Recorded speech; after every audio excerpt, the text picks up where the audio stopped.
क्या आपको कभी ऐसा लगा है कि आपका दिमाग बहुत सारी सूचनाओं में उलझा हुआ है? क्या आप एक ही समय में कई चीज़ें याद रखने, करने और समझने की कोशिश में थक चुके हैं? तो the organised mind by Daniel J Levitin एक विज्ञान आधारित और प्रैक्टिकल बुक है जो हमें बताती है कि कैसे हम एक अत्यधिक इंफॉर्मेशन फिल्ड दुनिया में भी अपने दिमाग को स्पष्ट, शांत और संगठित रख सकते हैं। डेनियल एक न्यूरो साइंटिस्ट है और इस किताब में वे बताते हैं कि इंसानी मस्तिष्क कैसे डिज़ाइन किया गया है और कैसे आज की दुनिया उसको नेचुरल सिस्टम को ओवरलोड कर रही है। हम रोजाना लगभग 34 GB इंफॉर्मेशन प्रोसेस करते हैं जो इतिहास में कभी नहीं हुआ। हमारा दिमाग इस तरह की मल्टीटास्किंग, नोटिफिकेशंस, रिमाइंडर्स और डिजिटल कियोस्क के लिए तैयार नहीं है। इसलिए लेविटिन का मानना है, it's not that we have too much to do, it's that our systems for managing it are broken.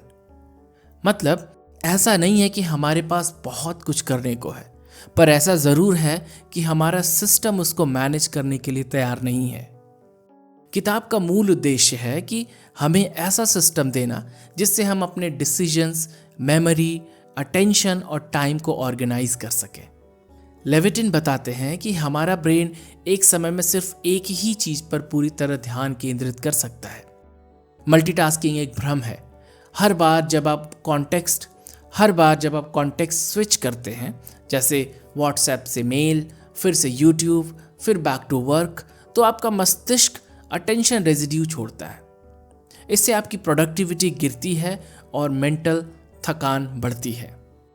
आपका वर्किंग मेमोरी भी बहुत सीमित होता है, जिसमें 4 से 7 आइटम्स तक ही स्टोर हो सकते हैं। इसलिए उसे ओवरलोड करने का मतलब है कि हम उसे बार बार भूल जाएंगे, कंफ्यूजन क्रिएट होगा, स्ट्रेस होगा। लेविटिन का सुझाव है कि इंफॉर्मेशन को एक्सटर्नलाइज करें। जो भी इंफॉर्मेशन है उसको नोट्स के फॉर्म में रखें, लिस्ट बना के रखें, रिमाइंडर में रखें। वर्किंग मेमोरी को सिर्फ डिसीजन मेकिंग के लिए रखें। जो याद रखना ज़रूरी हो उसके लिए स्पेस्ड रिपीटेशन, चंकिंग और कैटेगराइजेशन का इस्तेमाल करें। किताब बताती है कि डिसीजन मेकिंग एक फाइनाइट सोर्स है। हर दिन आपके पास एक लिमिटेड विल पावर और डिसीजन मेकिंग एनर्जी होती है। इसलिए स्टीव जॉब्स, ओबामा जैसे लोग अपना पहनावा फिक्स रखते हैं ताकि हर छोटी बड़ी चीज़ों में उन्हें डिसीजन न लेना पड़े।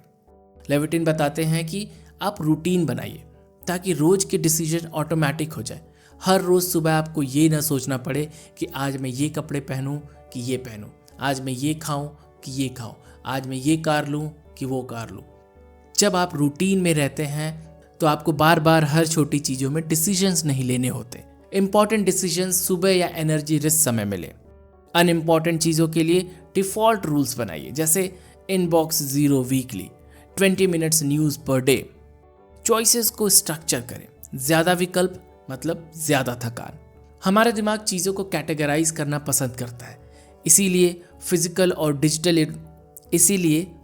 और डिजिटल एनवायरनमेंट को भी ऐसे डिज़ाइन करें जो कि कैटेगराइज्ड हो। ईमेल्स को फोल्डर में सॉर्ट करें। डेस्कटॉप और फ़ोन को क्लटर करके न रखें। फिजिकल स्पेसेस में लेबल्ड जोन बनाएं, जैसे मेडिकल ड्रॉअर अलग, अर्जेंट पेपर ट्रे अलग।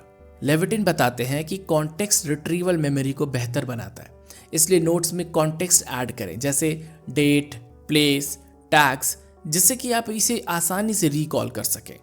लेविटिन न्यूरो साइंस के भी इंसाइट्स देते हैं। वो बताते हैं कि जब हम रेस्ट में होते हैं तब ब्रेन का डिफ़ॉल्ट मोड नेटवर्क एक्टिव होता है और यही क्रिएटिव आइडियाज़, मेमोरी कंसोलिडेशन और प्रॉब्लम सॉल्विंग होते हैं। इसीलिए स्लीप को सेक्रेड माने। यह मेमोरी और फोकस के लिए बहुत ज़रूरी है।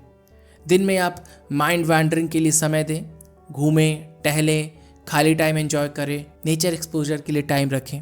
टाइम मैनेजमेंट की बात करते हुए लेविटिन कहते हैं कि कैलेंडर आपका सबसे पावरफुल एक्सटर्नल ब्रेन है। लिस्ट से ज़्यादा स्ट्रक्चर्ड है क्योंकि यह कमिटमेंट को जगह और समय देता है। टाइम को मैनेज करने के लिए आप टाइम ब्लॉकिंग करें, जैसे 9 से 11 टाइम रिसर्च के लिए, 2 से 3 का टाइम कॉल्स के लिए।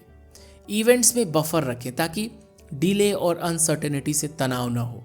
बार बार होने वाले कामों को ऑटोमेटेड रिमाइंडर्स में डालें। अपने पीक आवर्स में सबसे मुश्किल काम रखें। लेविटिन ये स्पष्ट करते हैं कि डिजिटल इंटरप्शंस आपके फोकस को सबसे ज़्यादा नुकसान पहुंचाते हैं। इसीलिए ईमेल्स को दिन में 2 या 3 बार चेक करें। नोटिफिकेशंस को डिफ़ॉल्ट ऑफ रखें। फ़ोन साइलेंट मोड पे या डू नॉट डिस्टर्ब मोड में रखें। टेक्नोलॉजी सैबथ वीकली रखें, जैसे कि दिन में एक दिन जो कि आप पूरी तरह से टेक फ्री होंगे। डेनियल खास तौर पे मेडिकल प्रोफेशनल्स, एग्जीक्यूटिव्स और पेरेंट्स के लिए भी कुछ केस स्टडीज़ बताते हैं। कैसे लाइफ थ्रेटनिंग सिचुएशन में सही इंफॉर्मेशन आर्किटेक्चर डिसीजन मेकिंग को बदल सकता है। उदाहरण के तौर पे अगर आप एक डॉक्टर हैं और आप आईसीयू में हैं तो आप चेकलिस्ट का उपयोग करें। पेरेंटिंग में डिजिटल हाइजीन और बिहेवियरल एक्सपेक्टेशंस को प्रमोट करें। बिजनेस में डैशबोर्ड स्टाइल डेटा विजुअलाइजेशन करें। अब इस किताब के कुछ प्रमुख अंश। हमारा दिमाग मल्टीटास्किंग और कांस्टेंट इनपुट के लिए नहीं बना है, इसीलिए हमें एक्सटर्नल टूल से उसे सपोर्ट करना चाहिए। डिसीजन फटीग रियल है, इसलिए जितना हो सके रूटीन्स और डिफ़ॉल्ट सिस्टम्स बनाएं। स्लीप, बोर्डम और माइंड वैंडरिंग आपकी मेमोरी और क्रिएटिविटी के लिए फ्यूल है। कैटेगराइजेशन और कॉन्टेक्स्ट रिलायंट ऑर्गेनाइजेशन याददाश्त और क्लैरिटी बढ़ाते हैं। ईमेल और नोटिफिकेशन का मिनिमलिस्ट उपयोग आपकी फोकस कैपेसिटी को बचाता है। कैलेंडर आपका एक्शन इंजन है, इसको ब्रेन की तरह यूज़ करें। ऑर्गेनाइज्ड माइंड कोई नेचुरल टैलेंट नहीं है, यह एक डिज़ाइन करने वाली आदत है। अगर आपको ये ऑडियो समरी पसंद आई हो तो नीचे कमेंट ज़रूर करें, और अगर आप किसी और किताब पर ऑडियो समरी चाहते हैं तो उसका नाम ज़रूर बताएं। अगली ऑडियो आपके सुझाव पर आधारित हो सकती है। धन्यवाद और मिलते हैं अगली किताब के साथ।